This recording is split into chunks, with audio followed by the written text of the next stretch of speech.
आज इस वीडियो में हम जानेंगे कि रिलेशन क्या होता है। आइए देखते हैं। इन फैमिली में relation brother, sister, mother, father ETC, मतलब हमारी जो फैमिली है उसमें रिलेशन क्या होते हैं, मदर, फादर, अंकल, आंटी, ये सब रिलेशन हैं।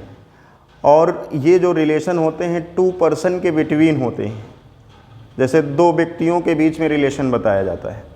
तो वैसे मैथ्स में जो रिलेशन होता है greater than, less than or equal, greater than or equal and equals to ETC, मतलब और भी रिलेशन है जो मैथ्स में होते हैं। परंतु मैथ्स में रिलेशन कहाँ पे डिफाइन होता है? ऑर्डर्ड पेयर के कंपोनेंट्स में रिलेशन डिफाइंड होता है। ऑर्डर्ड पेयर के कंपोनेंट में रिलेशन डिफाइन होता है। जैसे देखें, अगर मैंने लिखा 1,4, ये ऑर्डर्ड पेयर है। अब आप बताओ इसमें ये कंपोनेंट है ऑर्डर्ड पेयर का, ये फर्स्ट कंपोनेंट, ये सेकंड कंपोनेंट। अब आप इसमें कोई रिलेशन डिफाइन कर सकते हैं, इन दोनों में क्या रिलेशन है, इन दोनों के बीच में क्या रिलेशन है। तो मैं कह सकता हूँ रिलेशन क्या है, 1 इज लेस देन 4। इन दोनों कंपोनेंट्स में रिलेशन क्या है, 1 इज लेस देन 4। इसके बाद देखिए और भी रिलेशन डिफाइन किया जा सकता है कि इन दोनों के डिफरेंस का जो मॉडुलस है वो क्या आएगा, 3, जो कि क्या है, ऑड है। तो रिलेशन हमेशा कंपोनेंट्स के ऑर्डर्ड पेयर के कंपोनेंट्स में डिफाइन होते हैं। रिलेशन हमेशा क्या, ऑर्डर्ड पेयर के कंपोनेंट्स के बिटवीन डिफाइन होते हैं। तो आइए देखते हैं कि रिलेशन क्या है। जैसे मैं एक एग्जांपल ले रहा हूँ। एग्जाम्पल में मैंने लिया 1,2 और दूसरा सेट लिया मैंने, मान लो ले लिया 3,4। अब ये 2 घर हैं, मैंने मान लिया कि ये 2 घर हैं। एक घर ये है, एक घर ये है, 1, 2 और ये 3, 4। हम ये मान लेते हैं कि इस घर के व्यक्ति छत में आ गए, इस घर के व्यक्ति छत में आ गए। तो हो सकता है इस घर का ये व्यक्ति केवल इसको जानता हो, इस पर्सन, तो ये एक रिलेशन, और किसी को ना जानता हो, तो ये एक रिलेशन बन गया। ये एक रिलेशन होगा R1 इक्वल क्या, 1,3। ये एक रिलेशन होगा अगर ये केवल इसको जानता है। हो सकता है ये दोनों को जानता हो, 3 को भी जानता हो, तो ये दूसरा रिलेशन हो गया 1,3, 1,4। ये एक रिलेशन और हो गया, ये एक रिलेशन और हो गए। अब इनमें विशेष बात क्या देखी गई, जितने भी हो सकता है 2 भी 3 को जानता हो सकता है 2 4 को भी जानता हो। तो ये जितने भी रिलेशन बनेंगे, ये रिलेशन हो सकता है कि इस घर का कोई भी व्यक्ति इस घर के किसी भी व्यक्ति को ना जानता हो, तो वो खाली हो गया।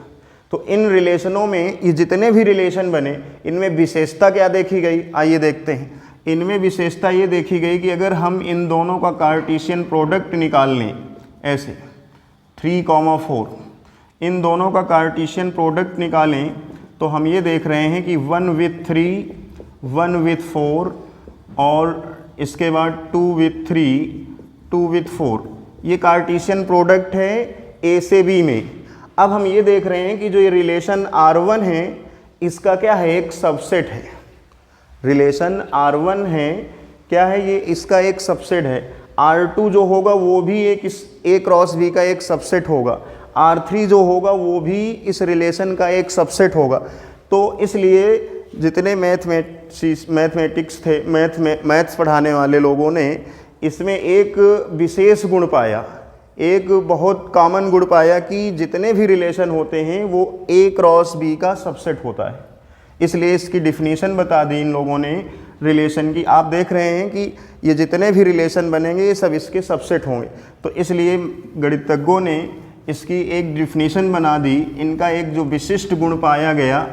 तो रिलेशन की डिफिनीशन बता दी गई कि a relation R is defined from A to B is a subset या ये कह दो is a any subset of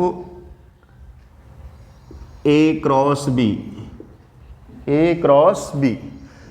A relation R is defined from A to B is a any subset of A cross B.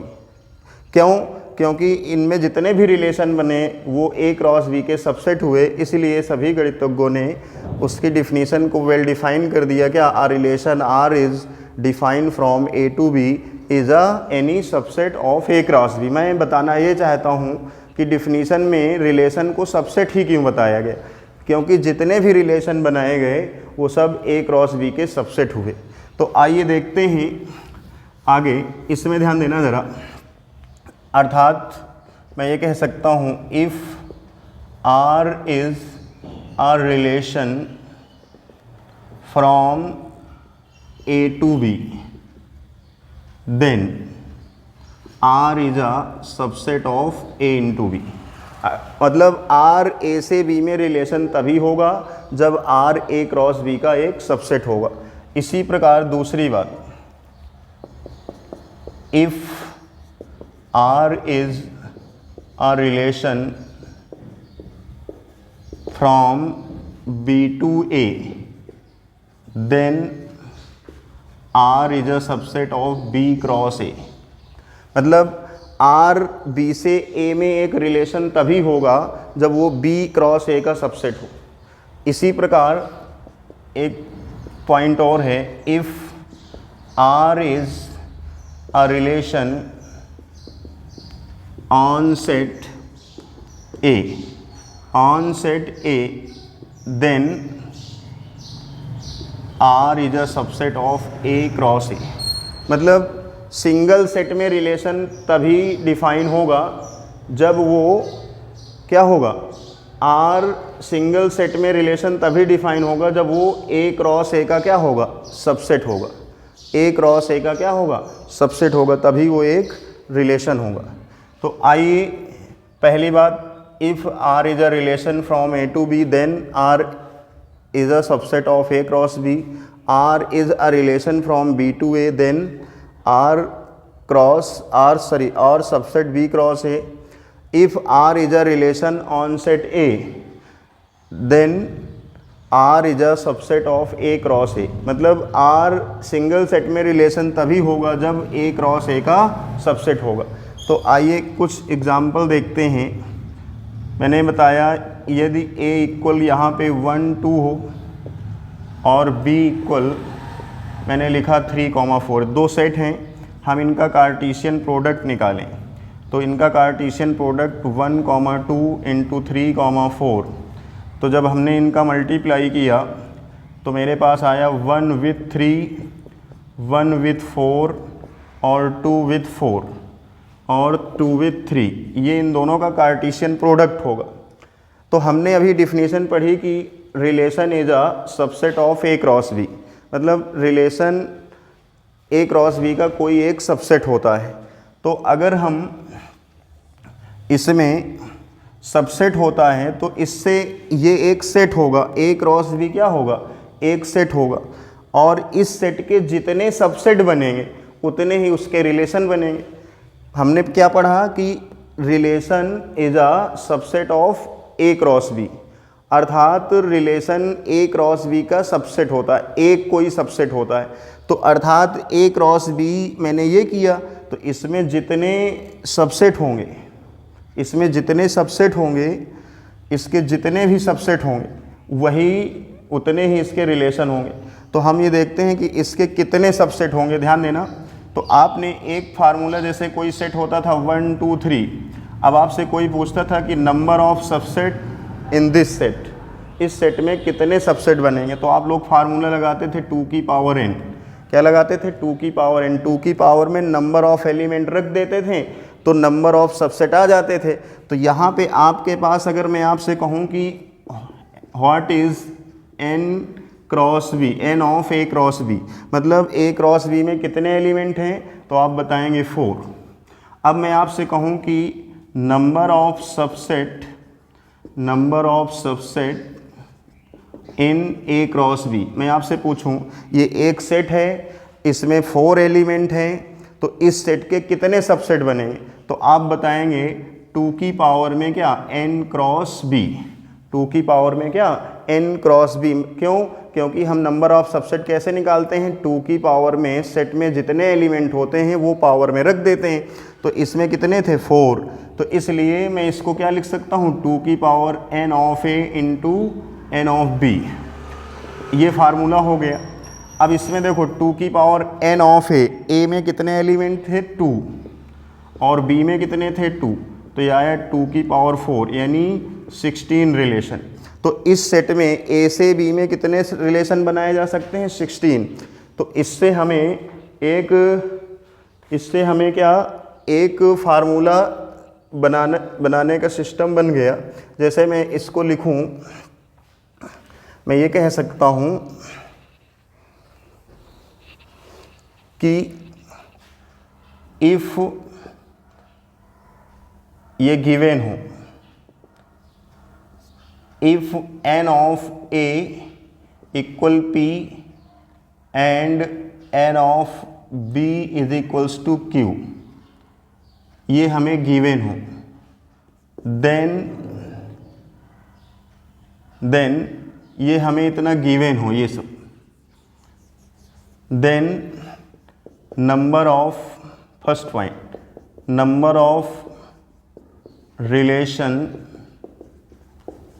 From a to b कितने होंगे 2 की power p q।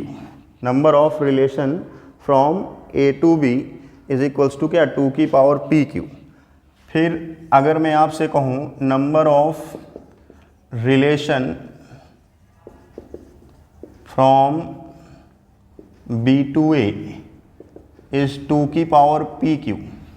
क्यों?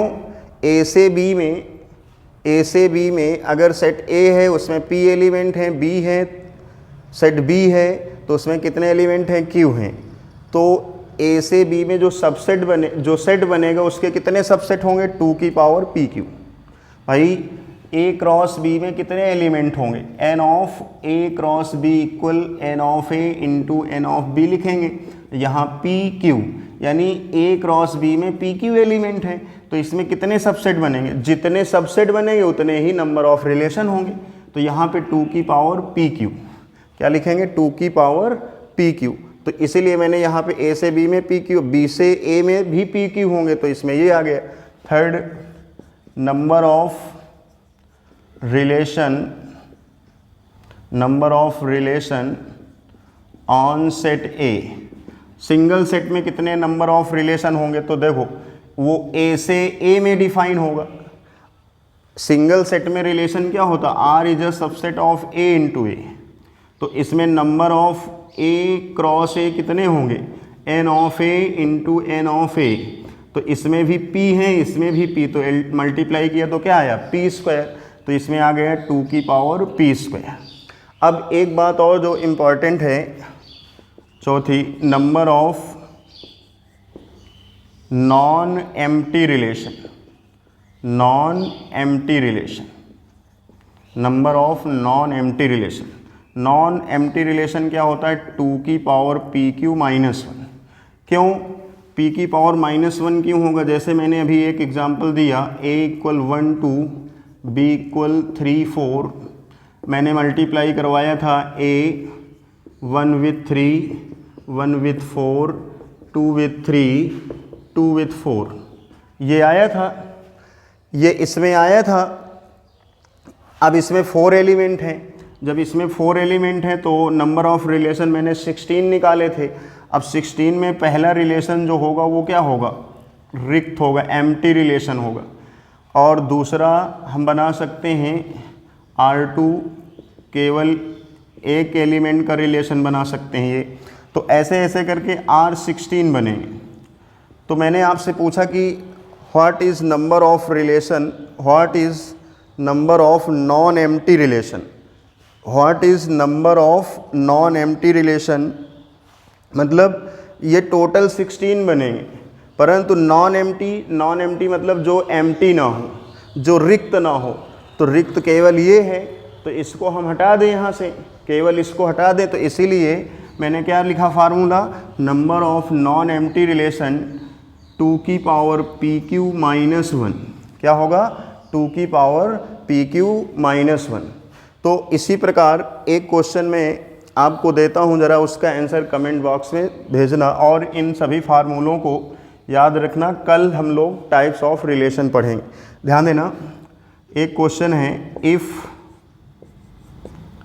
A is equals to 1 2 3 and B is equals to 4 5 6 या 4 5, then find the number of relation